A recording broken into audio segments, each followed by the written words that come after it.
Good day, everyone. I am here once again to discuss about the miscellaneous provision under the CMO or the Customs Memorandum Order 22-2010. But before that, I am Mark Louis Baclay, a student of Bachelor of Science in Customs Administration, studying in University of Cebu, Lapu-Lapu, and Mandawi. So here we go. So let's discuss about the miscellaneous provision. The sections under miscellaneous provisions, first is the section number 20, the certificate for quarantine cargo. When cargo manifested for any port in the Philippines is retained on board the importing vessel by order of the quarantine officer or any other officer authorized to issue such order, the customs inspector on board, after verifying said cargo, shall make a certificate of constructive lading as to the bill of lading. So kinahanglan gina og certificate ang usa ka quarantine cargo nga gi-issue or kanang gi-approve sa mga custom quarantine officer or any other officer authorized to issue such order. Kailangan gina ang usa ka customs inspector kay siya mo verify sa usa ka quarantine cargo nga kailangan maghimo siya og certificate of constructive lading para sa as to the bill of lading para makuha ang usa ka certificate, makuha ang usa ka certificate for a quarantine cargo. The next is use of boarding watercraft. The customs senior boarding officer shall not permit anyone to go with the customs boarding watercraft upon departure from the pier except customs inspector and customs guards duly assigned to the vessel to be boarded. So, kuan kanang if you are not authorized, dili ka pwede mo board sa usa ka vessel if you are not assigned. Ang naka-assign ra nga mga officer kay ang customs inspector and the customs guards duly assigned to vessels to be boarded sa usa ka boarding watercraft. Next is the baggage declaration entry. Baggage declaration, properly accomplished by incoming passengers, shall be presented to the customs inspector on board or customs examiner or appraiser upon boarding of the vessel. It is required that an itemized enumeration thereon of the articles obtained abroad showing quantity and the corresponding invoice price should be made in the baggage declaration. Next is the vessel clearing for foreign ports applying for bunkers. The customs inspector on board of a vessel clearing for foreign ports and applying for bunkers shall require the master thereof to transmit together with his application the usual affidavit containing the following. The first one is the name and nationality of vessel. So kailangan imo ginang i-state ang name sa usa ka vessel. The next is the amount of fuel oil available on board for its propulsion at time of entry. The next is the vessel's daily consumption of oil at sea. So, kailangan i-record gina nimo ang kanang na-consume nga oil while you are at the sea na nag-board mo nga on board mo nga vessel. So, the next is the vessel's daily consumption of oil in port. So, bisan pag napa mo sa port, kailangan gina ninyo i-record ang usa ang na-consume ninyo nga oil while you are still on port. The next is port or ports of calling during the voyage and duration of vessel stay at each port and the amount of bunkers applied for. So, pila ka bunkers ang pila ang amount sa bunkers nga imong gi-apply, kailangan gina nimong i-record or state sa application of the usual affidavit. So, that is for the clearing for foreign ports applying for bunkers. Muna siya ang unom ka steps on applying for bunkers. The next is unloading of cargo by distressed vessel.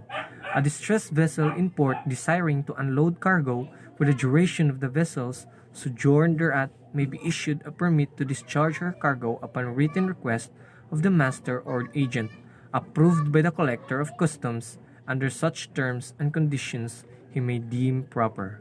So, mag-unload of cargo by the distressed vessel, kailangan gina siya og kanang written request nga gi-approve sa master or agent para ang imuhang pag unload sa cargo kay kanang nanakay permit para imuha na ng i-discharge ang usa ka cargo nga kuan imo nang gihatag ang imong written request nga gi-approve sa usa ka master or agent ay gi-approve sa usa ka collector of customs. The next one is ship's mail. Ship's mail shall be examined as they are being taken from the ship, and all mails addressed to persons other than the agents of the vessel shall be delivered to the mail clerk. Any dutiable articles or merchandise other than mail found in the mail bags shall be subject to duties and taxes or seizure. So, ang sa mail kay kuan mag-mail gina while you are on ship, lagi na mga incoming mail o mga outgoing mail nya ang mudawat ra na ang deliveran ra nimo ang makadawat ana kay ang mail clerk nga naka-assign. So, any dutiable articles or merchandise other than mail found in the mail bags shall be subject to duties and taxes or seizure. The next is the laborers and ship's laundry. All stevedores, laborers, and other persons of similar status shall be thoroughly searched by pang-search gina kanang rekisa or under the immediate supervision of the customs inspector on board upon their leaving the vessel. Any such person found with pilfered articles or those not authorized for discharge in his person shall be arrested. So, maaresto ka if you are not authorized in discharging your person. Kanang magtuga-tuga lang ka, magpa-feeling authorized ka, bisag dili. So, the customs inspector on board kay nasa authority nga i-aresto ka if mulabag ka sa usa ka law. Next is the seizures. The customs inspector or customs guard making seizure shall deliver to the owner or the claimant, and if unclaimed, to the master of the vessel, a receipt describing the articles seized. He shall forward immediately the articles seized together with a seizure report and transfer note to the chief, Pierce and Inspection Division. So the customs inspector or customs guard making seizure shall deliver to the owner or the claimant. So sila nabilin nga nakita sa mga customs inspector or customs guard, that is their duty to deliver sa owner ana nga mga kwan nga item. So pag dili gani o wala gani mo claim ana, ilahan na siyang i-forward immediately sa kwan sa chief, Pierce Inspection Divisions with a seizure report nga ilang i-provide para ma-forward nila sa kwan sa equivalent office ang kana nga unclaimed ilang na seize. The next is the arrests. Upon searching a vessel or any person on board thereof, the customs inspector or customs guard on board is authorized and required to search, arrest, and even detain conformably with law any person found committing act or acts contrary to law. So, from the word arrests, that is the duty of the customs inspector or customs guard on board na authorize sila na mo aresto sila if someone is committing an act nga prohibited sa law, kanang nisuway sila sa law na sila gibuhat nga mga dili maayo. So the customs guard or the customs inspector has the authority to arrest them. The next is the small boats alongside vessels. Small boats authorized by the PPA to engage in ferry services may be permitted to come alongside the vessel. A customs guard shall be stationed at all times with a small boat. Launch or any watercraft is alongside, and it shall be thoroughly searched before being permitted to depart. So, mga small boats nga na alongside the vessels kay they are always being searched, kay permitted man na nga i-search ang mga small boats kay basinyag na yung mga mga trading, mga illegal na mga trading gikan sa vessel ipangkuan sa small boats. Muna siya kailangan ng customs guard duty kay yagi nang i-search before mo depart ang usa ka small boat sa iyang lugar. So, um, the next section is the customs guard for vessel lying alongside. A customs guard shall be detailed by the customs inspector on board of a vessel when another vessel is lying alongside, whose duty shall be to see that no contraband articles or merchandise is passed from one vessel will be under continuous surveillance until its departure. So, duty sa customs guard nga nakalay lang sa alongside kay it is his duty to inspect vessel when another vessel is lying alongside kay maybe illegal trading or just like it is stated here that basin na yung mga contraband articles or merchandise nga gi-pass nila. So, kailangan nga duty sa customs guard that there shall be no contraband articles or merchandise is passed from one vessel will be under continuous surveillance until its departure. So, kailangan mo check gina ang customs guard sa mga vessel to vessel na nagtuparay. Mao na yan duty sa stated in section number 30. Next section is heaving anchor and sail. Upon receipt of a notice of clearance, the customs inspector on board shall allow the vessel to heave anchor and sail. But if any reason the ship does not leave and remains in port for more than 48 hours after the time of departure indicated in the clearance, the master or agent shall be required to secure from the customs clearance officer an extension of time for departure. So, 48 hours lagi nang tagal if mag-anchor ka or mag-sail ka sa sa port. You have 48 hours. Pag mulapas na gani ka na, you have to request an extension of time for departure sa customs clearance officer para dili ka kanang dili ka question nganong nalapas-lapas ka kay 48 hours labi ang required. So you need the extension of time for departure nga gikan sa customs clearance officer. So muna siyang section number 31, heaving anchor and sail. The next section is repair of vessel equipment.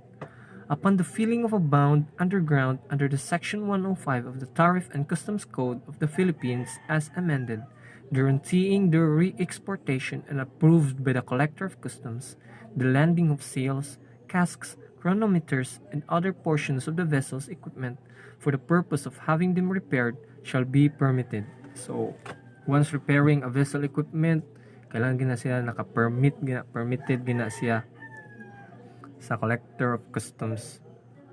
Kailangan approve gina ang pag-repair sa usa ka vessel equipment by the Collector of Customs.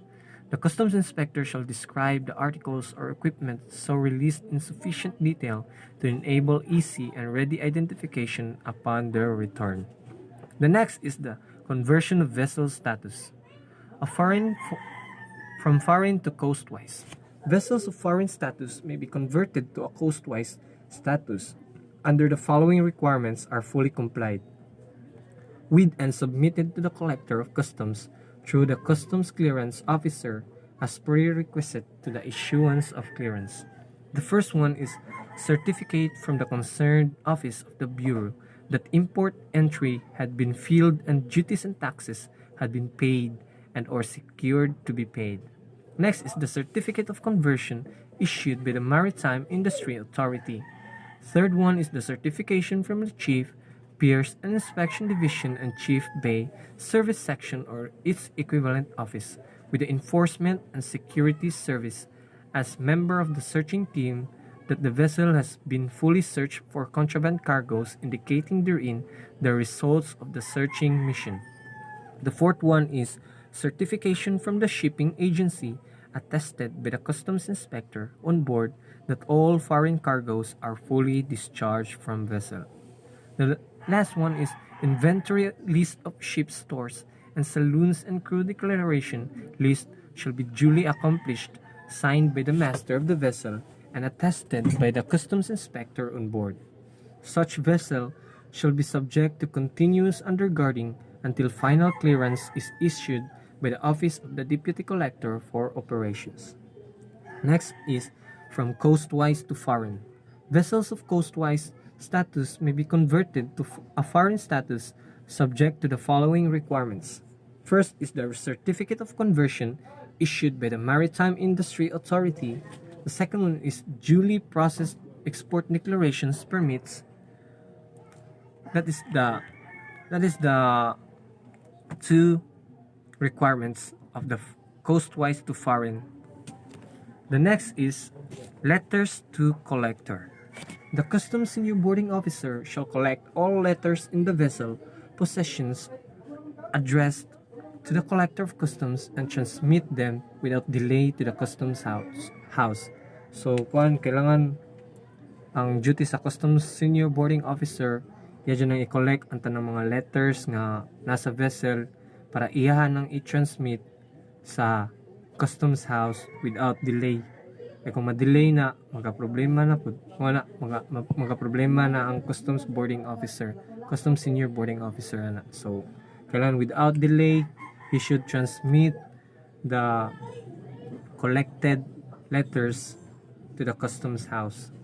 The next one is the refuse and garbage.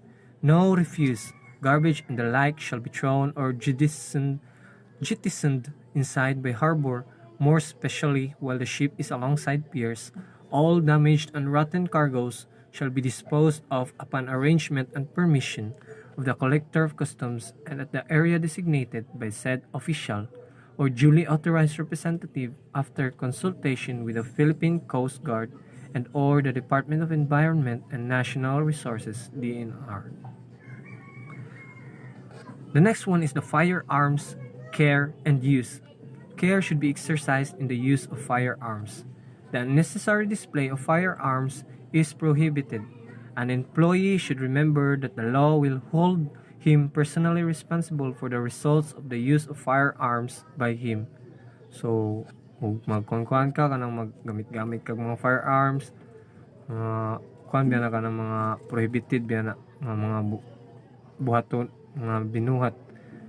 Kuhan once nga authorized ra ka sa paggamit ana in kuhan ra kanang while na mga enemy, mga combat, kailangan ara ra ka mo use ana sa firearms nga naani mo ug magtaka-taka lang kag gamit ana, you will be held by the law personally. Kay kuan mga kanang gamit-gamit man ka nga walay reason or unsa pa na imo ang mga reason nga out of place nga nagamit ka ng firearms, so you should avoid using it in the public or in a vessel. So a weapon should not be drawn or used except in self-defense or to prevent the commission of a felony. So mao na siya nga gamitan na siya if kanang na self-defense na kay ka kanang kuan kanang na ay nagtangka nimo, kailangan ara na nimo gamiton ang mga firearms for self-defense to prevent the commission of a felony. While it is not intended that an officer or employee should jeopardize his own life or the life of an associate when danger threatens, it is intended that extreme caution and cool deliberation control his actions. So control your actions lang jud. Dili mo padalos-dalos o gamit anang firearms. Okay. Delikado kay na. Next is instructions relative to discharging, withdrawal, and loading of empty containers. First is discharging of empty containers. The shipping agent prior to the discharge of empty containers shall furnish the Customs Container Control Division a copy of the approved sequence of discharge and a separate listing of empty containers to be discharged from the carrying vessel for monitoring and aging purposes. So, pag-discharge ng mga empty containers, kaya shall furnish the Customs Container Control Division a copy of the approved sequence of discharge. Kailangan nagigay copy of the approved para ma-discharge ang separate listing of empty containers to be discharged from the carrying vessel for monitoring and aging purposes. The next is the withdrawal of empty containers. The shipping agent concerned shall present a letter request to the Chief Customs Container Control Division for withdrawal of empty container from the pier. Once approved, the Deputy Collector for Operations, the Chief, Enforcement Security Service, and Chief, Pierce, and Inspection Division shall be furnished copies of the request and the permit to withdraw issued.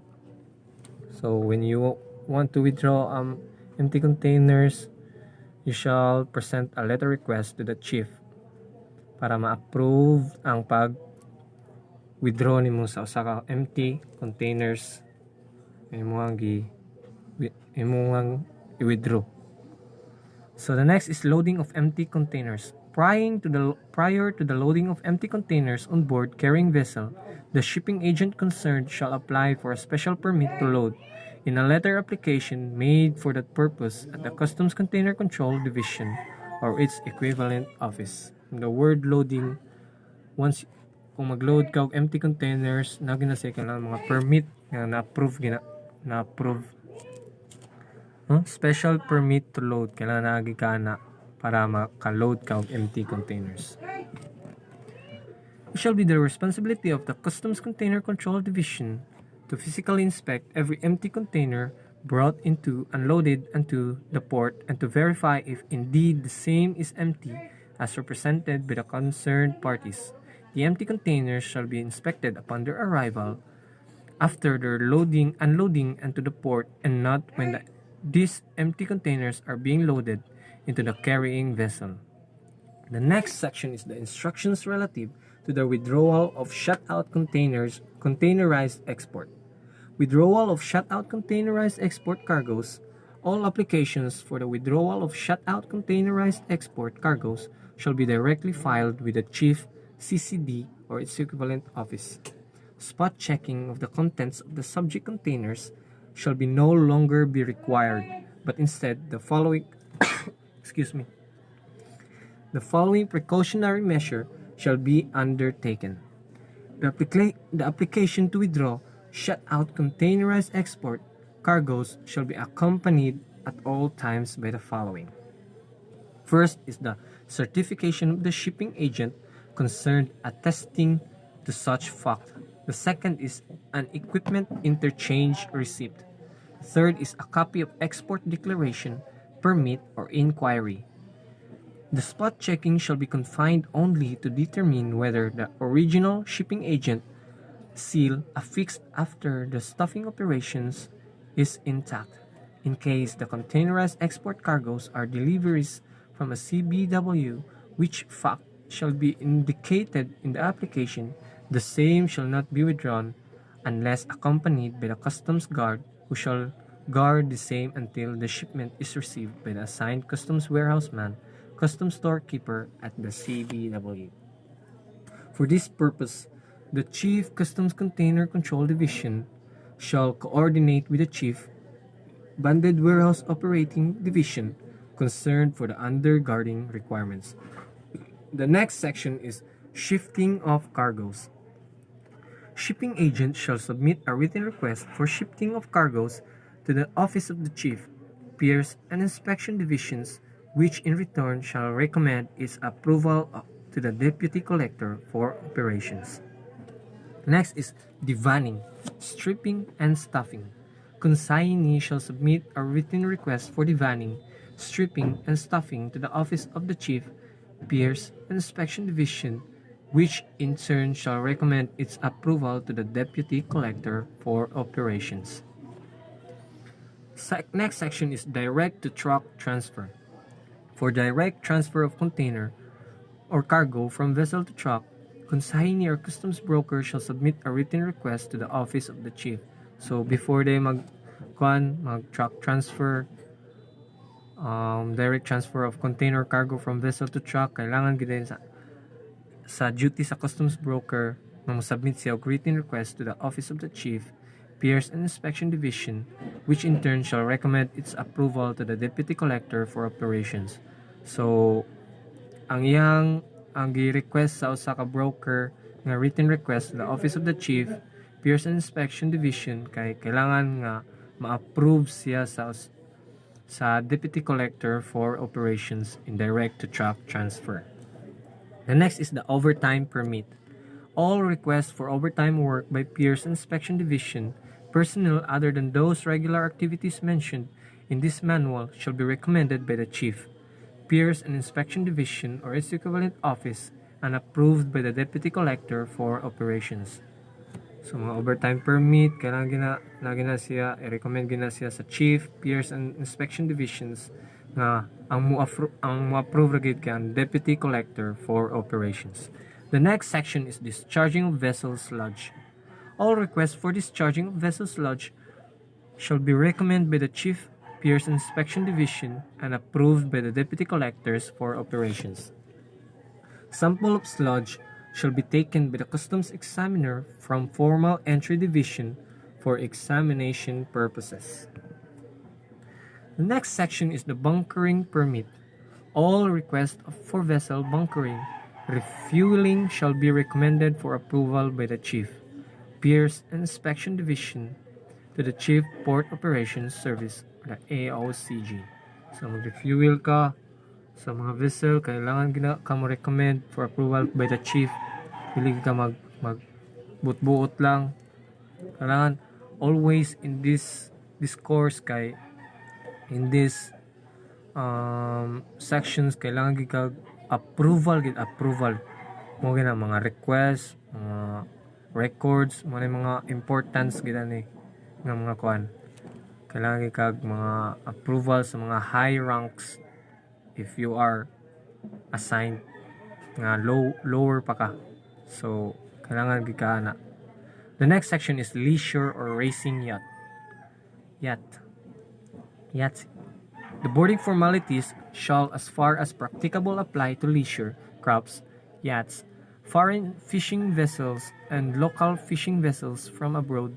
The provision shall include all vessels arriving in the country that are participants of regattas or similar competitions.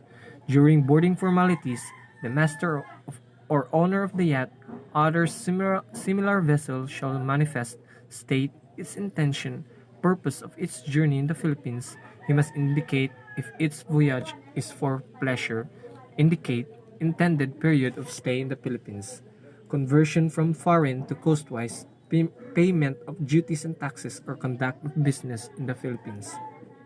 So, kailangan gikag if mo stay ang sa kayat, nakayat gikan sa lain nga kuan, mo stay ka sa Philippines, kailangan gika mo payment, mo bayad gika sa imong duties and taxes or conduct of business in the Philippines. So mag-business ka, nakayat, namgin na mga kasagaran, naman na mga yacht mag-standby, naiubanan na nila kay for business only, kanang kuan, magpasakay sila niya, kailangan ng mga payments. So mo bayad sa gina sila silang duties and taxes kay kuan sila, nag-business man sila diri sa Philippines. So that is one of the section under the section 45, the leisure or racing yacht. Next is harbor regulations related customs. Vessel entering port.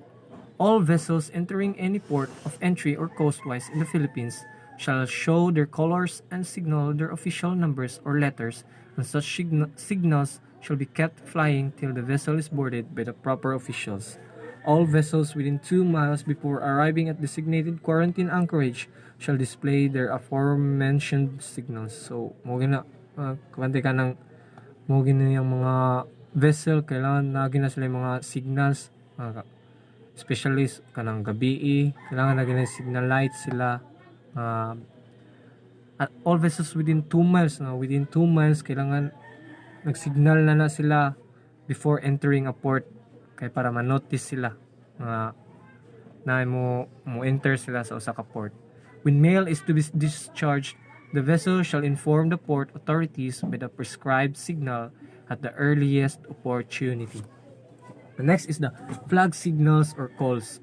At the Philippine ports of entry, signals will be responded to and from the customs house or pilot signal tower. So, nanay signal tower nga na naka-assign dira nga kanang customs guard nga mo wave sa mga flag.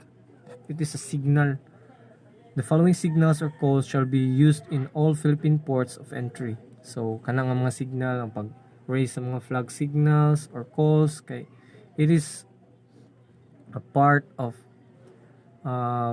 the Philippine ports of entry. First is the customs.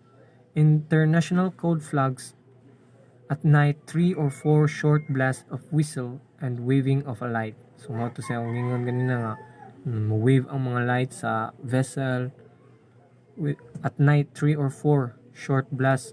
So kailangan magpitik-pitik sila sa ilang signal light. Next is the quarantine. International code flag Q at the 4. Ang quarantine kay ang ilang flag kay na icon nga Q. International code flag Q at the 4. The next is the pilot. International code flag G or PT at night. The pyrotechnic light, commonly known as the blue light, every 15 minutes. So blue light day kay nagmean na siya pyrotechnic light. The next is the bright white light, flashed or shown at short, frequent intervals just above the hull for about a minute at a time, or the international code signal PRT by flashing light. Next is the explosive or inflammables. International code flag B at the 4. So mga explosive or inflammables kay ilang flag gamiton kay B. Yang next one is medical assistance. Ilang flag code nga gamiton kay customs call ang ilang gamiton if they need a medical assistance. The contagious or infectious disease, international code flags E, Z, and Q. The next is death. If na mamatay kay ang ilang gamiton customs and quarantine calls or international code flags E and L. Distress. By day, international code flags N and C or gun or other explosive signals fired at intervals of about a minute, for the distress signal consisting of a square flag having either above or below it a ball or anything resembling a ball at night. A gun or other explosive signal fired at intervals or about a minute. So muna siya mga flare, mga signal na siya, mga gun muna siya kasagaran. O mga mga stranded, kuan, need of help. Nagana sila yung mga gun, muna siyang kitawag og flare. Lara nang ipusil if they need assistance, distress, muna siyang nasa distress. Flames on the vessel, as from a burning tar barrel, oil barrel, etc., or the rockets or shells, throwing stars of any color or description, fired one at a time at short intervals. So, di ka magdungano na mo kuan, masayang ra kay what if nga imong gidungan niya wala pa nakabantayan na imong signal. So, sayang kaya ang imong pag kuan kanang papabuto sa imong signal. So, kailangan one at a time lagi at short intervals, fired one at a time. The next is mail. International code flag Y. Waterboat. International code flags R, C, Q, or FU. PID or ASS ang gamiton kay customs call ra. Next is harbor master. International code flags G, Y, T. Maneuvering. International code flag D at night. Next is quarantine requirements. Deaths, illness, or accidents involving physical to any person on board a vessel in a harbor shall be at once reported to the collector of customs and the quarantine officer. So if na mga nahitabo, na mga nasakit, na mga aksidente, na mga nangamatay, kailangan gina siya mo report gid na sila sa collector of customs and the quarantine officer for their assistance nga makuan gid na sila ma-assistan din sila, ma-adto din sila while basin on board pa sila. So mo ginakailangan nga report to the collector of customs and the quarantine officer. The next is repair or dry docking of vessel.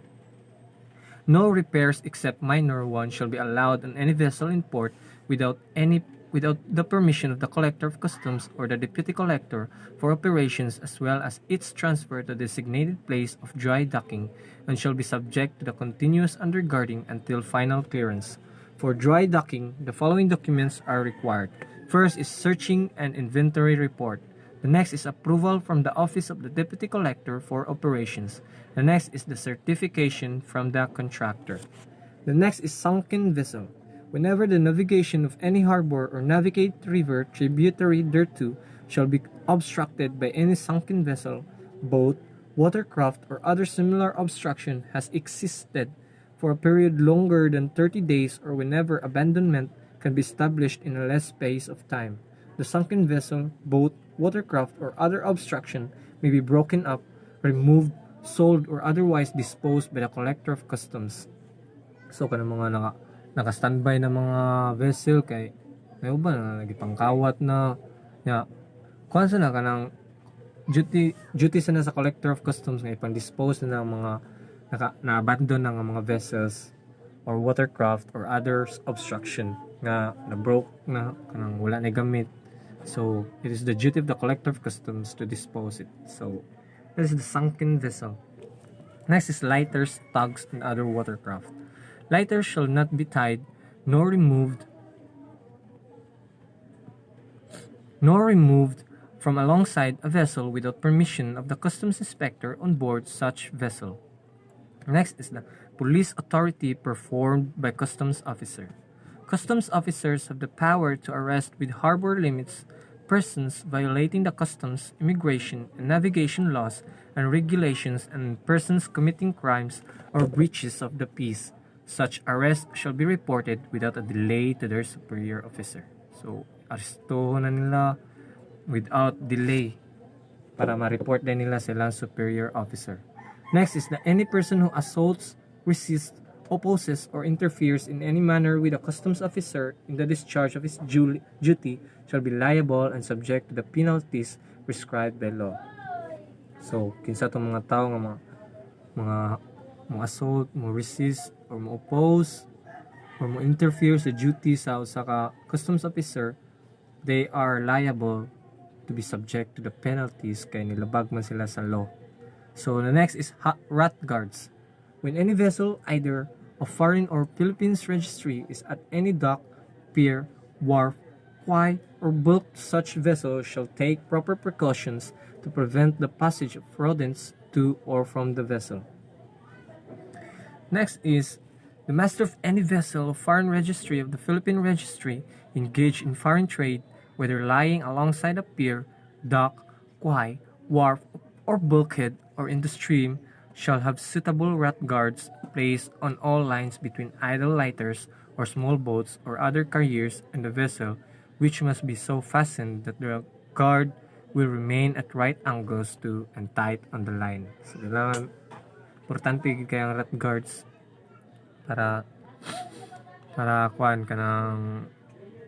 mo remain ang right angles to a tight on the line. So tight kaya ang pagkakuan sa rat guard. So next is no cargo shall be discharged from or received on board vessel lying alongside a pier, wharf, quay, dock, or bulkhead, or in the stream before suitable rat guards have been placed on all the lines loading from the carriers to the vessel and from the vessel to the pier, wharf, quay, dock, or bulkhead, except in the case of the coastwise vessel, in handling coastwise cargo to or from barges, lighters, or other carriers when the rat guard requirements on lines between vessel and the carrier may be dispensed with.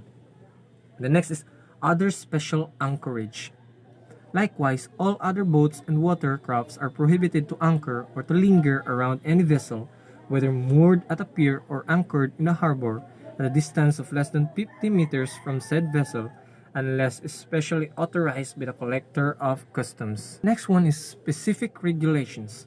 No empty lighters or carriers shall lie at night alongside the Philippine government pier or alongside a vessel moored thereto, nor shall empty lighters or carriers be attached to such pier or vessel by cables or ropes, or attached to loaded or partly loaded carriers which may be alongside or fastened to such pier or vessel. Empty lighters or carriers alongside or attached to such pier or vessel during daytime shall be removed there from before nightfall. The provisions contained in paragraph 1 and 2 above hereof shall not apply to carriers partially laden with import or export cargo, or to empty carriers which may have been prepared or which are preparing to receive cargo from a pier or vessel when delivery from pier, or discharge of a vessel during night time has been duly authorized. Last one is any vessel or other watercraft in the Philippine harbor shall, when a case of sickness occurs on board, immediately hoist the regulation quarantine flag. If na yung mga naitabo, nadili mga sickness, yung mga illness, mga accidents, raise gidayon ang flag for quarantine, the yellow flag, and keep the same flying until boarded and passed upon by an inspector of the Quarantine Bureau.